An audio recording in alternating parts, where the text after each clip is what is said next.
Well, good morning, good afternoon, or good evening, or whenever you may be tuning into the Growing Our Future podcast. We appreciate the fact that you're dropping by and sharing a little bit of your time with us. And we appreciate the opportunity to share some of our time with you. And the reason that's important is because this podcast is all about bringing on guests, incredible guests that share their personal experiences, their insights, their expertise, in hopes that maybe in their time with us, we can find those little seeds of greatness that we can plant in our life and make our way just a little bit better. Like we always say, if you want to know what the future is, grow it. Well, to grow it, you got to plant the right seeds. And I think we've brought on a great guest today to help us plant some seeds of greatness. Ladies and gentlemen, it's an honor to introduce you to Zoee Nolen. Zoee, thank you for joining us. Thank you for having me, Mr. Alejandro. We're going to learn more about Zoee here in a minute. She's a 2022-23 Texas FFA officer. She's from a little town in West Texas called Seminole. You're going to learn more about Zoee here in a second. But Zoee, we start every podcast off with the same question. I love to ask my guests this question. What are you grateful for today? Oh, what am I grateful for today? Well, there's a lot. I think one of the big things that I'm really grateful for, particularly today, is the weather. It's warm. I love the summer months. It gives me an opportunity to get outside and spend some time with some fresh air. And then, of course, I'm grateful for my family and my friends. And I'm grateful for you and for asking me to be here today. Oh, you're too nice. Well, I agree with you. I love the outdoors, by the way. I absolutely love the outdoors. So I love good weather. I also appreciate, like you said, family and friends and good connections. I mean, it's amazing, I think, sometimes if we'll just pause and reflect on what we have to be grateful for, we tend to be a little happier, a little more energetic, and realize that there's a lot of good out there in spite of maybe all the negative that surrounds us sometimes. So that's why we always like to start the podcast with gratitude. I think it's a great way to start the podcast. It's a great way to start your day, even. So. That's exactly right. I'm glad you said that. Zoe, so I had an opportunity to get to know you. I kind of watched you kind of through your FFA career, but for the people that may not know your background, would you just kind of take us through how you ended up? What are you, about a junior or senior now at A&M? I'll be a junior at Texas A&M. Junior. Okay. So I know you didn't just fall into that chair. So why don't you take us through a little bit of your journey that led you to where you are right now at Texas A&M University, and tell us a little bit about what you're majoring in and why. Okay, yeah, of course. So I was raised by my parents. They're wonderful people out in West Texas in a little town called Seminole, about an hour and a half from Lubbock, Texas. And I was raised heavily in the agriculture industry. So we raised a lot of row crops, peanuts, cottons, and the sorts. And then we also had a little bit of cattle that we raised, more of a cow-calf operation. And I was just really immersed in the agricultural world. I grew up in it, riding in the tractor with my dad and my granddad, that super traditional background. And it was something that I actually ended up, when I got a little older, kind of rejecting. I fell in love with sports, and sports were my thing when I was younger, especially throughout like middle school and the early years of high school. It was really like what I cared about. I played volleyball, and volleyball was where most of my focus was. I also played basketball. I ran cross country. I ran track. I did all the things, and that's what I really cared about. And I thought that's what I was going to end up going to college for, was volleyball. Um, then I ended up tearing not one, but two ACLs my sophomore and junior year of high school. And I was already involved in FFA because it was kind of the natural thing to do. I already showed hogs, and I was very involved in my chapter. And then the way that my ACL surgeries kind of lined up, it gave me even more encouragement to be involved in the FFA. And so when I tore my first ACL, I ended up running for district office. I tore my second ACL, I ended up running for area office. And then ultimately, I truly fell in love with the agriculture industry and really realized what I was missing out on. That what my family was doing was truly a noble thing. Not a lot of people can say their dad contributes to feeding the world, but I could, and that was pretty cool. And really, I started to recognize the importance of the agriculture industry and the like relevance and just pure meaning behind the FFA that other organizations may not have. FFA is a fantastic leadership organization. I think it's the best one out there. There's other organizations that teach leadership. Like I learned leadership when I played sports as well, but the meaning behind the FFA is just so much deeper than the meaning behind the other things I was doing. And whenever I became super passionate about that, I was always going to be an Aggie. I'll just say it. I came home from the hospital in an A&M onesie because my dad was an Aggie and I was brainwashed from a early age. And so I had my heart set on Texas A&M. I didn't apply anywhere else, but I decided to major in agriculture. And so right now I'm a double major Hmm. in agricultural communications and journalism and agricultural economics at Texas A&M. I absolutely love my majors. If you ask me what I want to do in the future, that's where it gets a little trickier. I'm not 100% certain, but I have gained a little bit of guidance and clarity over the past year, and I want to do something in international ag. Hmm. There's a program I really want to start whenever I graduate, and it's called the International Agricultural Education Fellowship Program. And you spend around a year in either Ghana or Guatemala, starting the equivalent of a 4-H club in those third world countries and teaching them sustainable agriculture to the youth there. And that's kind of where my head's at for after graduation. But right now, I'm heavily involved at Texas A&M. I'm the vice president of public relations for the student council for the College of Ag. I also work for AgriLife on their communications and marketing team as a student worker, and I love how it ties me directly in with the college, and I get to work closely with staff and with our dean and just continue to build those connections and really make the most of my time at Texas A&M. Wow. Junior, so how old are you now, Zoe? I know I'm not supposed to ask that, but I'm going to ask. I just turned 20. What a resume already at 20 years old. Zoe, you need to be proud of that. And I'm proud of you. You've given us a lot, by the way. I hope one of the things that I like about doing these podcast interviews is what I hope people hear is when people are sharing their testimony, there's somebody out there that's going to be able to relate to that. I guarantee you there's somebody out there who's also into sports and they might run into a hurdle that makes you kind of deters them into another direction. And so the fact that you've taught us that you can look for other options, to it's okay to maybe move away but come back to something. And then as you begin to engage more, I think you're able to see more. Zig Ziglar always said, go as far as you can see, and when you get there, you'll always be able to see further. And when I look at your journey and just the comments that you've shared just in the first 5, 10 minutes of this interview, that's exactly what you've done. You've gone to a point, but when you got there, you're now looking further, saying, well, what about this or what about that? So I just want to compliment you on that. Well, thank you. I'm honestly glad that I was as involved in sports as I was because it made me truly appreciate what my family had in the agriculture industry I was raised in. And I think it gave me a deeper, more profound appreciation for that. And Mhm. that's why I'm where I'm at right now. Oh, that's great. That's great. I also like the fact that you're looking beyond just the borders, our domestic borders, and you're looking at the international scope. One of the programs that I was involved with for a while when it was really going full steam was the Latinos in Agriculture Leadership Conference. And I remember one time I was there, and there was a young man there. Interestingly enough, he was from A&M and he was from Pakistan, interestingly enough. And so I asked him out of curiosity because that's the way I am. I'm just curious. And I said, okay, you're an international student, but you're at the Latinos in Agriculture Leadership Conference.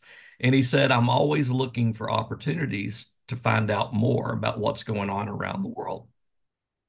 So as we began to talk, he told me that what his major was at A&M and that his hope was to go back home and help some of the countries that were struggling with food sources, meeting their food needs. And so I thought, man, there's no doubt this kid's going to go far because he's got something in his mind that becomes a target. And what do they say about goals? Goals are targets that beckon. And so when you start seeing those little goals, you start moving toward those. And so I just wanted to compliment you that it's not that you may ever end up there, but you may end up there with a chance to gain knowledge that you bring home. And maybe you instill that in somebody else, or maybe that you bring that back to y'all's agricultural operations. I just think it's a great thing that you're doing. Thank you. I love it. I love just widening my worldview and learning more and seeing things in a light that is kind of different. I think perspective is everything, and the more you widen your perspective, the more knowledgeable you can be when you make decisions. And so, So let's stay with that for a second. And just for just a point of reference, folks, one of the reasons that I wanted Zoe to come onto this podcast is because I have, in the last 2 years, kind of lived vicariously through her travels abroad. And I'm talking in a very short period of time, this young lady has been all over the world. Zoe, would you just take us through some of the places and I'm telling everybody, this is in the last 2 years. Take us through some of the places that you've been and some of your takeaways from those experiences. yes, for sure. So you said it was the last 2 years, but I'll be really honest, it's been the last probably 6 months that it's really picked up. Wow. So when I was younger, I dreamed of traveling. Like that was the one thing I've always wanted to do. But I was always busy. I was showing hogs. I was playing sports. So travel wasn't something my family really prioritized because any of the traveling we were doing, it was for those extracurricular activities. But I always told myself one day I would travel the world. Well, my freshman year of college, I was a state officer, so I was a little bit busy. I had things on my plate all the time, and I absolutely loved my year of service, but traveling wasn't as feasible during that time. But whenever I started my sophomore year of college, I realized that this was my opportunity. I'm young, I'm not married, I don't have kids. This is one of the easiest and most affordable times that I can travel and pursue my dream. And the only thing holding me back at that point was myself. And so I made it my goal that I was going to start traveling now and I wasn't going to make excuses for it. So the first trip I went on, I had never been overseas before, but the first trip I went on was actually one of my teammates. He studied abroad. His name's Logan. He was one of my state officer teammates for clarification there. And he was studying abroad in Milan, Italy for an entire semester. And before he left, I told him, I said, Logan, I'm going to come see you for spring break. And he kind of laughed. I'm super spontaneous and I say all kinds of things. And it really just depends if I actually follow through on it. And saying that I was going to pay for a trip for myself to Italy was kind of out there. So he thought I was kidding. And so I made it my goal. So over Christmas break, I asked my parents, I said, Mom, Dad, if I saved up enough money, theoretically, to go to Europe for spring break, is that like, could I do it? And they're like, yeah, sure. They had no faith that I was actually going to save up enough of my money to afford to go to Europe for spring break. So I started saving as soon as I got back and got to work here in College Station. I did not go to the grocery store for 3 months. I only ate ramen. That was very college fashion to me, and I saved every penny I could because I wanted to be able to go. Eventually, I saved up enough money. I ended up booking a flight in my office at work one day, and I texted Logan and said, "Hey, I'm coming." And he ended up finding us travel we went to London and Paris also during that week. And it was absolutely chaotic. It was so much fun. He's one of my best friends in the world. And we really just got to experience those things that not a lot of college kids have the opportunity to. And I think it's a really cool experience. Now, seeing things, I will say Europe, it's not the same as the US, but there are a lot of similarities. So it did widen my perspective, but not as much as some of my trips I'm about to get to did. But it was truly one of the coolest things. And the amount of pride I felt that I had set that as my goal and I had saved my money and put that effort towards that and accomplished it. That was something I did at 19 years old, and that was something I walked away very proud of. And we had a blast. And I'll insert a little funny story here. Um, Logan and I were doing this the very cheap way. So we were staying in hostels. Our modes of transportation were interesting, to say the least. So when we were in London and we wanted to go to Paris, we decided to book an overnight bus because we didn't have to pay for a hostel for that night. And also, It was the cheapest mode of transportation, and it was $30. And so what could go wrong, right? Wow. So we ended up on this overnight bus that we thought was going to go under the tunnel underneath the English Channel. We ended up, there were only 8 people on the bus. We were the only two that spoke English. We ended up on a ferry in the middle of the night, a huge ferry with approximately 20 people on it. It was one of the eeriest experiences ever. There for a minute, we really questioned our decision, but we made it to Paris safely. And we have a story we can tell to anyone at any time, so that's really great. But that was my first international experience. The next two were actually through Texas A&M. The first one, I went almost a week after I got back from Europe. I went to San Miguel de Allende, Mexico, and that was through a program at Texas A&M University. It came to my email, and it was an opportunity to go to Mexico where it was a highly subsidized cost. And so I applied for this program, kind of shot in the dark. I didn't know much about it. And it was with one of our associate deans, Dr. Curtin, and she takes us to Mexico, and it's truly a cultural experience. So the idea behind it is learning the culture of Mexico, and because that just widens your perspective so much. And so we had a class for it. And so in the weeks leading up to the trip, we'd go to class every Friday, and she would share stories about Mexico. We did research product projects. Me and my group did the food, and other projects did art and music. And we really just like immersed ourselves in Mexican history and their culture. And then we got to go to Mexico and actually experience it. We also visited a high-tech and a low-tech farm there. And that was one of the most eye-opening experiences I have ever had. Mm. So we started out going to the high-tech farm, and it was very similar to something you would see in the US. Very similar. They had drip irrigation, and they had different chemicals that they were mixing in with their water, just a very high-tech operation. And then that afternoon, we completely flipped a switch and we went to a low tech operation where it was one guy with less than an acre of land Mm. that he plowed by hand using a tool. And we as students got to try to do that by ourselves. We got to actually use that plow that was attached to the mule. And I did one pass and I broke a sweat. And it Mm. was one of like the most challenging things I had ever done. And it truly, truly opened my eyes because you hear about people doing that. But Mm. until you actually experience it, I think it's really hard to grasp what they're actually doing and how challenging that can be, but Mm. that they're doing that to provide for their family, and they may not have the same opportunities to have that same technology at that high-tech farm. And that is something that I think will stick with me for the rest of my life. It was just such an eye-opening experience. And then lastly, that was Mexico for the most part. I can't tell you all about it. But then lastly, I spent about a month in Namibia, which is a country in Africa. It's right above South Africa. And that was a study abroad I did through Texas A&M with a professor named Dr. Jack Elliott. He is one of the most phenomenal humans on the planet. And I'm actually super excited because I have the opportunity to possibly go back to Namibia next May as a teaching assistant if I can recruit 15 Texas A&M students to enroll in the program. Wow. And Wow. that's the goal right now is to recruit enough kids to go back that I also get to go. But Namibia was truly amazing. I had never been to Africa. I, I did not know at all what to expect. I went into it kind of blind. We had done our research, but it was just truly so much different than what I'm used to. Mm. So, like I said, Europe has some similarities to America.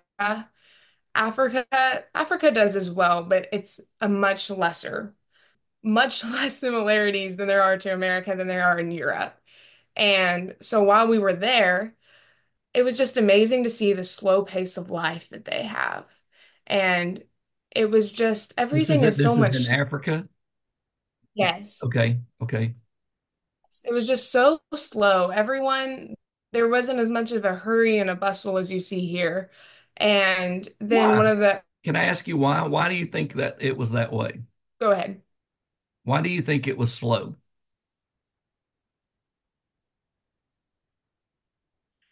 I think partially is they are less developed than we are. And I think that that has to do with it.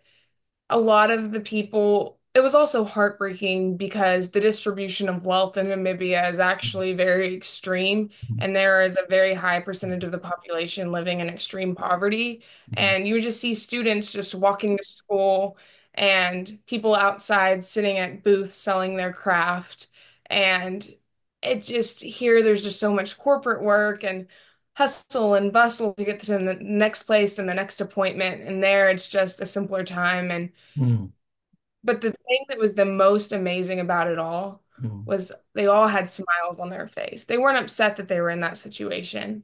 mm, They weren't throwing themselves a pity party or woe is me, but they were truly and genuinely happy and they were trying to make opportunities for ourselves. We went to this place called Pinduka, and actually, I have a bag right here that I got from Pinduka.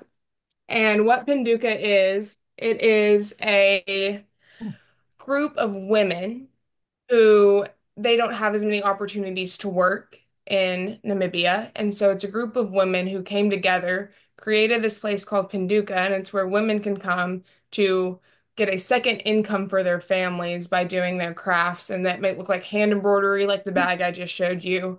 They also will break up glass bottles and make their own beads. And they're genuinely so happy when they're doing it. We got to meet with them and talk with them and learn about what they do. And it is one of the coolest things. Their mission was just amazing to give those women just an opportunity and a chance to have a job. And it was just crazy. Like the things that we take for granted here are just so much more apparent when you go somewhere where their way of life is so much different. And so Africa was really cool and getting to learn about that and just really see the difference and that slower pace of life that I had never really witnessed before was truly an amazing experience. And all three trips were awesome. And I'm just glad that I'm getting to travel.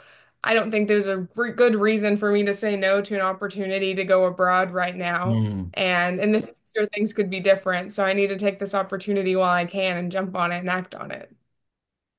Boy, you just so much. Oh my goodness. So much you just shared is so valuable. I hope people are listening intently to what you just shared. I love the fact that you saw an opportunity and you're making yourself available. I love the fact that you talked about making sacrifices to get to the goal. Uh, you didn't have to do that, but it was important to you, so you're willing to. I mean, I know the noodle routine too, so I know what you're talking about. You know, you made some sacrifices to get to the goal. Your willingness to soak up the experience, the awareness. My son and I, my oldest son and I, we went and worked in an orphanage in Chihuahua, Mexico, and I know exactly what you're talking about. You know, it's just it's not as developed. The things, I remember coming back and, we would tell all the kids, just throw your cell phone and radios and cameras on a table. And they're like, oh no, we don't want them to get taken. So trust me, just throw them on the table. And they'd throw them on the table because the kids that were there, they just wanted to play. They just wanted somebody to play with them. They were orphans. They just wanted somebody to be with them. And I remember on our way back, I was asking them, I said, what did you learn? And they said, just how much we have and they don't. And I said, but don't forget, they don't miss what they've never had. And so to your point, the little things in their life just make them grateful. They're happy. I support another ministry called Jacaranda Ministries, very much like Pinduka that you're describing. And it's some doctors here in Wichita Falls, and they go over and provide services to this little village. And over time, they've seen their health improve, they've seen their education improve. Um, but the whole experience, when you're taking it all in, the whole experience, you learn just how much agriculture affects all these things. When the doctors are there and the kids come up and they ask them what's wrong with you, and they'll point to their head and they'll point to their tail end and they'll say worms and worms. And little kids are telling you the 5 parasites that live in their gut. And that's the reason the doctors, one of the first things they put in for is wormers and vitamins. But that's not something that we would think about. We would think about, let's just send food. Well, the challenge is you're sending food, but the parasites are the ones winning the battle. They don't have the same refrigeration system we have. They don't have access to clean water. They don't, um, just what you've shared alone, even Europe, Milan versus Africa, and maybe even parts of Mexico. We see these distinction of what the challenges in our world really look like. And they are big. They are big challenges. Yes, sir. But I think to It's your point, there's opportunity because of that. Yes. And I think that that was one of the biggest conclusions I drew at the end of my travel is I want to do something that where I can be involved in these different communities and I can do my part in helping them and helping people back home. And I don't know exactly what that looks like, but I Mhm. do want to dip my toes in international waters and Mhm.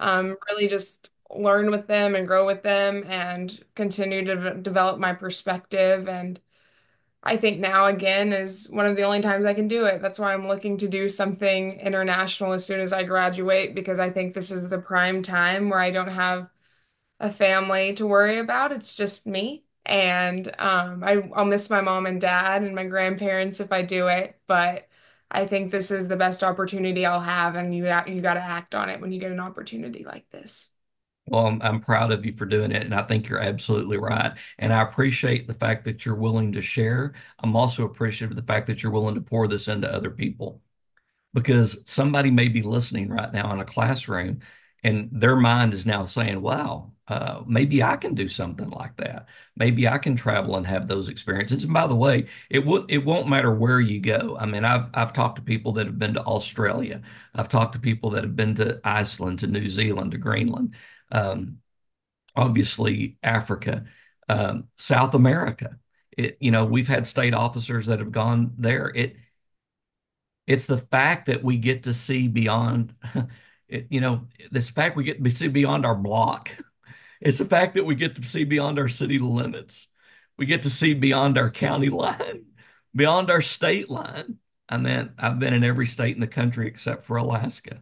It's it's a great experience to take in and see what cultures are like, what food is like. I remember asking one of my board members, he used to be the head of All Flex Tags, and he was from New Zealand, I believe, originally, Brian Bolton. And I asked Brian, I said, you travel abroad, you travel around the world. How is it different than here? And what's interesting is what he shared is exactly what you've shared. He said, Aaron, it's not. He said they're just like us. They want to provide for their families. They're just like us. They laugh, they dance, they tell jokes, they have heartache. And what he did, just like what you just shared, he's put it in perspective that we're really all pretty much the same. Yes, sir. Sometimes we're just a little more grateful because we realize it. And sometimes we just work harder because we're not aware that we're not supposed to. Yes, sir. And you said that so beautifully. It's so cool. And everywhere I've traveled, one of my favorite things is talking to the locals. And it's crazy how easily you can connect with those people that you may assume they're different than you, but we're all really, like you said, we're so similar. And it's so easy to make those connections. And learn from them and learn from their experiences and get to share some of my own experiences. I remember I had one conversation and was trying to explain what FFA was at one point when I was in Africa and trying to explain that was completely foreign to them when here I would say a majority of the general public, they may not know exactly what FFA is, but they have a general Mm, understanding of maybe at least what the letters stand for. And so that was mm. something that was very cool. Boy, that's no doubt that's a challenge. Language barriers are a legitimate challenge. They are, yes. I remember I had the opportunity to hear Hugh Grant at the time, who was the president, CEO of Monsanto, and he was traveling over in Africa, and they came up to this village in a school, and all the kids were out underneath the tree. And he said, "Oh, that's great. You got the kids outside, they're getting fresh air." He said, "That's wonderful." And they said, "No, Mr. Grant, you don't understand. This is an arid land, and we can't hardly get anything to grow. But you guys invented a drought tolerant seed, and now we've got a harvest. And the problem is we've now harvested so much that the only place we have left to store it is the schoolhouse. And he said, we don't, we have a language barrier to the village down the road, and we can't communicate to them that we have food. There's a river over here that prevents us from getting grain across to this other village. And so when we think about the opportunities in agriculture, they're huge. They're the ability to communicate, they're the ability to engineer, they're the ability to use science to produce food with limited resources. Um, when I think about protein production, it's real easy in our country to think about, I worked at Boys Ranch. I remember we used to harvest 10 hogs and 5 beef a week. When I went to Texas Tech, I cut meat. That's my first job was I was a meat cutter. But where you've been and what you've seen, they don't have cold storage like we have. They don't have the water capacity to really clean a carcass maybe the way it needs to be cleaned. So protein is going to become a real issue when we start thinking about food sources around the world. And we debate so many things in this country. I might have shared the story with you when you were a state officer, but I went to Area 3 to a large Houston area school and spoke for a day. And I remember the teacher told me, she said, Aaron, I've got practice in vegans and vegetarians. And I said, that's fine. So I went the whole day. And finally, this one young lady came up to me at the end of the day and she said, Mr. Alejandro, I'm a practicing vegan. What do you think about that? And I said, I think that's great. And she said, well, you don't think your way's better? Don't you have cattle? And I said, well, yeah, but what what part of my presentation did you not understand? People are going to die today from starvation. I said, if you think we can get there on a plant, let's have that discussion. If I think we can get there with some animal protein, let's have that discussion. But why don't we feed people first and debate later? That's so true. And I think that's part of the challenges. And I appreciate again the fact that you've seen it allows you to provide a testimony that nobody can ever say that didn't happen to you. The fact that you've experienced that you got your hands there, nobody can ever say, Zoe, that's not what it's like over there. You get to say, it is. And let me tell you about it because you experienced. Yes.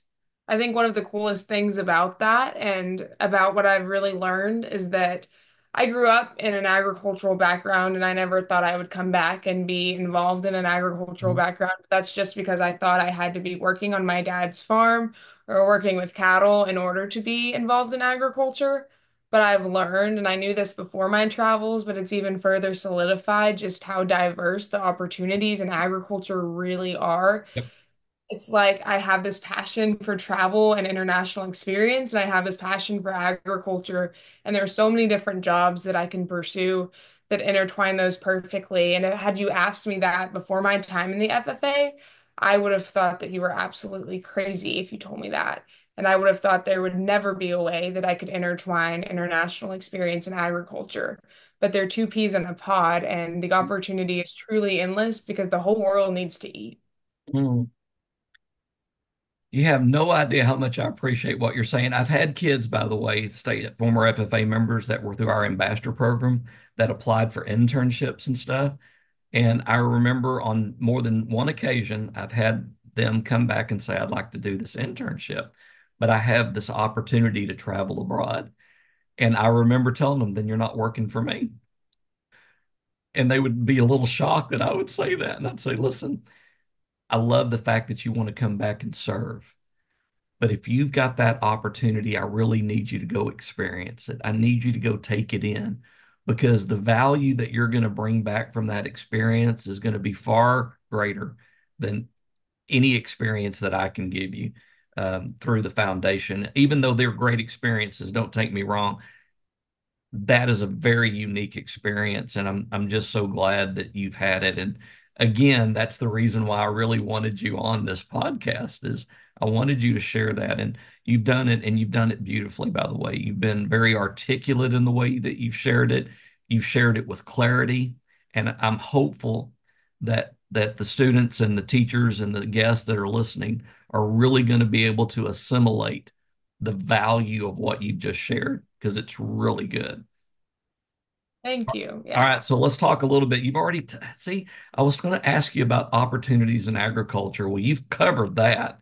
So and you talked a little bit about FFA, what it did for you that kind of lent itself.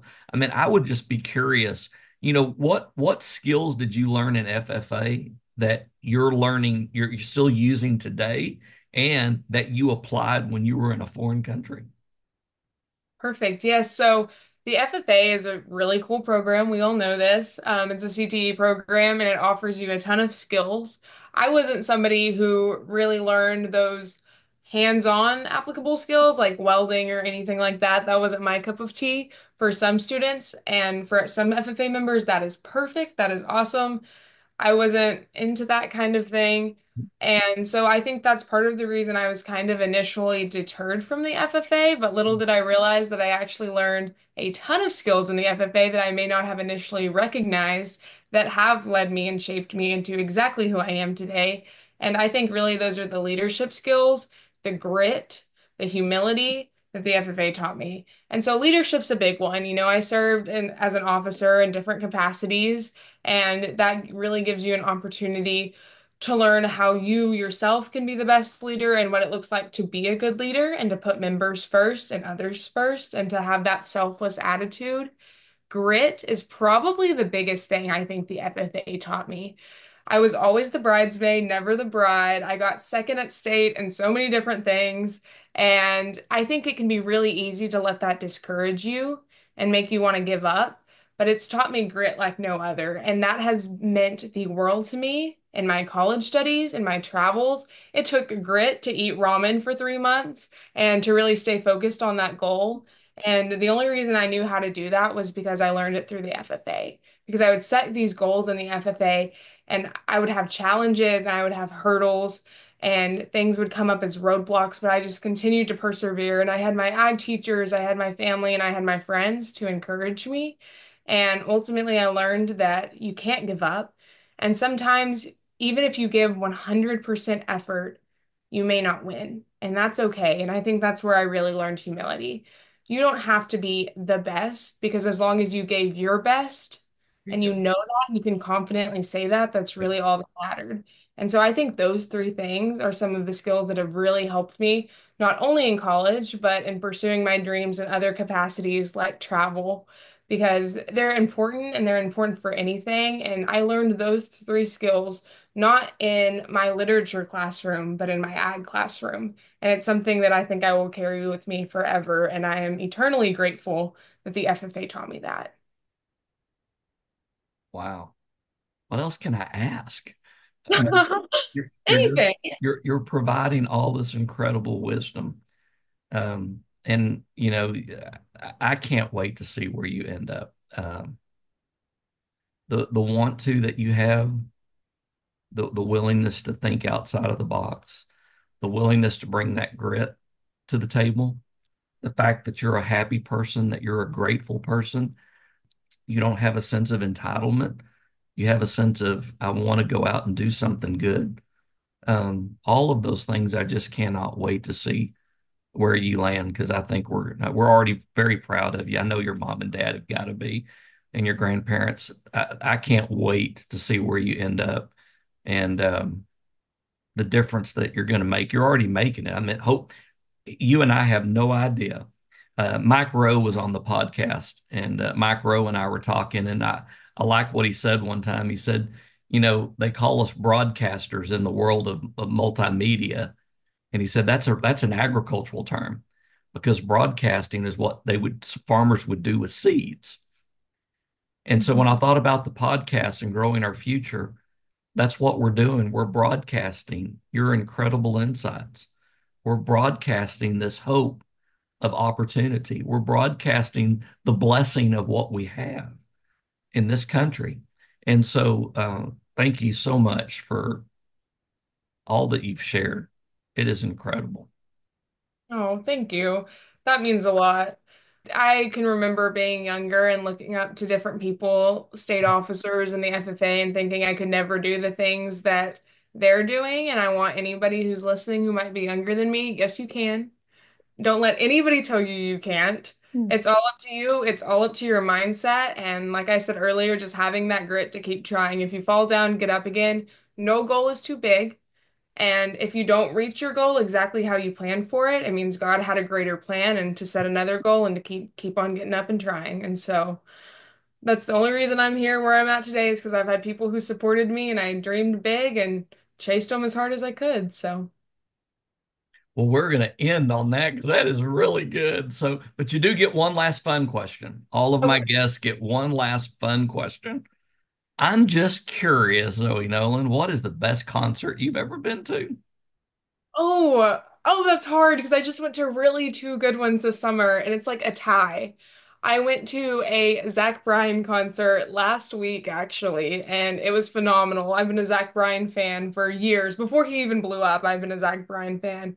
But then the one that ties with it is I went to a Noah Kahan concert.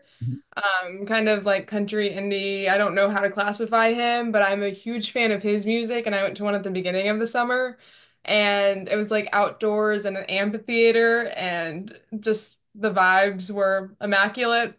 Sorry, that was so Gen Z of me, but I No, had to put no. something there, and it was great. I loved it.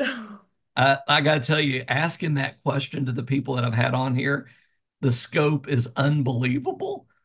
From, Sinatra, Michael Bublé, Sarah Bareilles, all the way to King George, to Metallica and Pitbull. So Oh, yeah. I love it. I love it. Zoe, thank you so much for sharing some of your time with us today. Really appreciate it. To all of our listeners, thank you again for stopping by the Growing Our Future podcast. Um, I don't know about the folks that are going to watch this. If you're a young person, I hope you're looking up to Zoe and you're saying, wow, maybe I can do that. Look, she told me that I could do it. And maybe if you're somebody like me that's got a few gray hairs, you listen to this young lady and you're that much more hopeful for our future. That this is the person that's going to become the role model for my granddaughter and my grandson and my youngest. I mean, this is why I do my job because I get to work with people like this. And this is how we grow the future right here. This is how we grow the future. We share incredible ideas in a country full of incredible opportunities, and we have a support system that will get us to that door. It can't get us through the door. We got to take advantage. Like no, look, Zoe said, you've got to be the one to push through, but we're going to do everything we can to get you there. So thanks for stopping by the Growing Our Future podcast. Remember, if you want to know what the future is, grow it. Listen to everything Zoe said today. Plant those seeds of greatness and grow an incredible future. And oh, by the way, until we meet again, go do something great for somebody else. Trust me, you're going to feel great about it, and the world's going to be better because you did. Thank y'all for joining us.